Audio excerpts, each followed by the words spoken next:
Hello, I am attorney Tammy Saltzman, and you are watching Divorce Connection Network. Today I am so pleased to have back one of my favorite guests, Jianny Adamo. Hi, how are you? Hi, Tammy. So nice to be back. Thank you for having me. I love having you. She has a practice for couples called Fearless Love, and she is so committed for couples to be happy and loving and together. Our last show was about how to save your marriage from divorce, and today she is going to give us 3 tips for those couples who unfortunately cannot save their marriage and perhaps might be going on to another love at some other time, right? Yes. Today I'm going to give you 3 tips for divorcing couples. Well, we were just talking before we got on air about having that time between your divorce and your next relationship. You and I have both been on this path for 4 or 5 years, and we're now ready really to recommit ourselves and have a healthy relationship. That's correct. And it takes time, after your divorce to heal.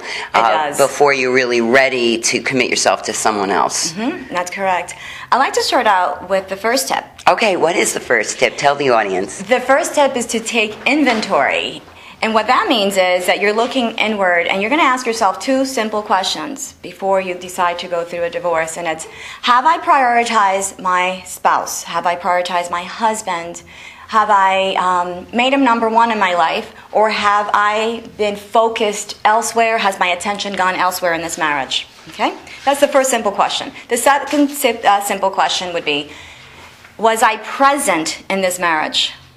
Okay? Was I visible? Was I vulnerable to my partner, to my spouse?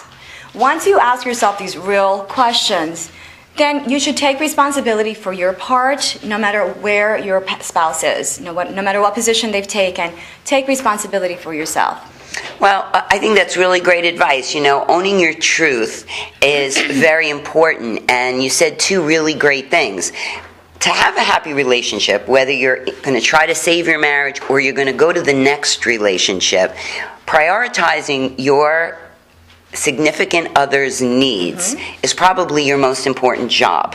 You have a relationship that's based on trust, and then from trust comes, what are my spouse's needs? What is my boyfriend's needs? What is my significant other's needs, and am I fulfilling them? Yes. Because if you can't fulfill your spouse or your partner's needs, obviously those needs will get met elsewhere. Yes.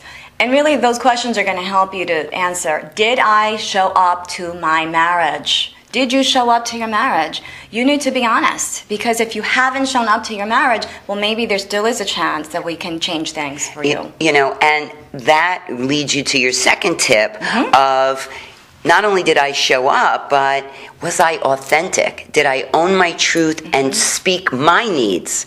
Okay, if you think your spouse should figure out what you need, or how you feel, or what makes you happy, you are sadly mistaken unless you communicate and you are authentic about your needs. That gives your significant other partner an opportunity to fill your needs so that you're not unfulfilled and looking for a divorce. Exactly. So these are really important things, whether you're trying to save your marriage or you're going on to your next relationship, because quite often if you do the same things in the second relationship, you're going to get the same result. Exactly. So it's very important to own your truth and be able to communicate and hear your spouse's needs. Very great tip. Okay. Love that tip.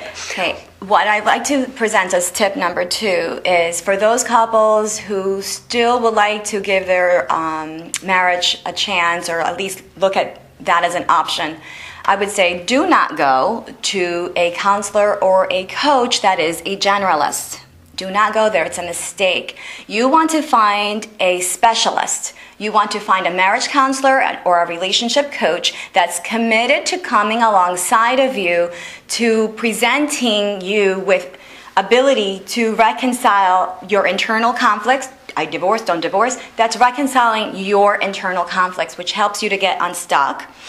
The other thing that we who specialize in marriage and couples counseling do is we're experts in communication skills and conflict resolution skills. So we're going to help you to actually enter into a dialogue with your spouse to be able to bridge the gap. And also we're equipped with intimacy building skills, because if you've been fighting for the last 5 years, your intimacy has been compromised, at the very least. So we will bring the skill sets and the tools to help you bring back the intimacy and the spark back. That's the key word, tools. You need the right tools in order to fix what's broken.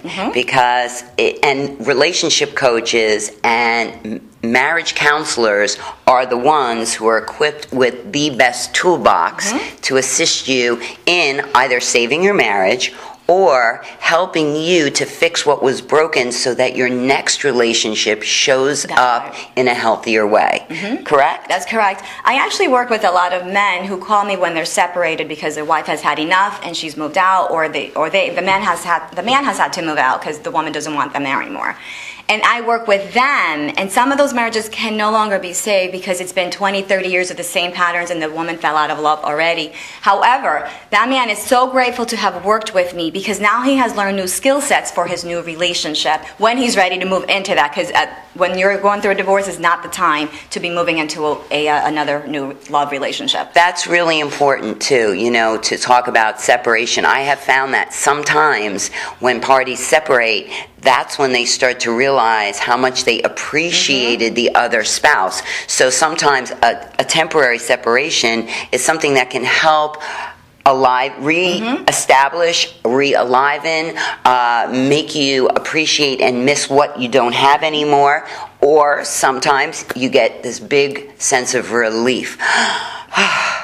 And you're ready to end, and you know that being alone is so much better than being together. I know that's the way I felt, a relief. But even when you feel relief, I think that no matter what, you need to try therapy. You have to try every single thing you can before you get divorced. What I see marriage to be is the union of two hearts. That's what a marriage is. So when we look at divorce, the legal aspect of divorce is truly only 20% of what the process of divorce is. The other 80% is coming in the emotional and spiritual work that needs to be done to release this two hearts beating as one to come back into two separate individuals in a healthy manner. If not, we're locked up into so much pain and negative energy that can last, some studies have shown, can last up to 25 years later. People are still experiencing anger towards their ex-spouse.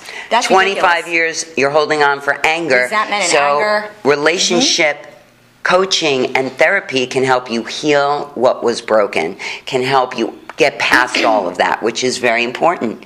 What's your last tip for today? The last tip is that if you are going to proceed with a divorce, because all marriages will not be saved, and in fact I have to think back that Moses was the first one that biblically talks about issuing divorce decrees. So this has been going on for a long time, since the beginning of civilizations, that marriages do break up. So if you are going to go through a divorce, my third tip would be that you would go through this with self-respect and that you would conduct yourself with human dignity. I like that. You know, a lot of times our clients want to hide assets. A lot of times they are dating someone and they're posting pictures all over Facebook. These things are not conducive to a healthy divorce. And so I really like your coaching to handle yourself in a manner with dignity. Quite often when people act in a way that they could be ashamed of, they will be ashamed of. And I always imagine that my children will one day grow up and be able to go to the courthouse and read the transcripts of what went on between my ex and I. So we kept it out of the courthouse. And we really did act with dignity and respect as best as we both could. And I think in the end, it's the best solution. It is. At the end, if you were acting very shady and shameful, at the end of the day, you're going to sabotage yourself again for real love. You're not going to find real love because you're going to continually sabotage. But if you can walk your path with dignity, with self-respect, you're in a position to truly heal from the inside out and once again be ready to love. again. We Yes. all want that fearless love that Jianny is offering up to us in a delicious cup of coffee every morning. I know I want some fearless love. Jianny, I am so glad to have you here today. Thank you for joining us again, and we Thank look you. forward to having you back. You'll be able to find Jianny's contact information on our website at divorceconnectionnetwork.com. Thanks for watching, and we'll see you next time.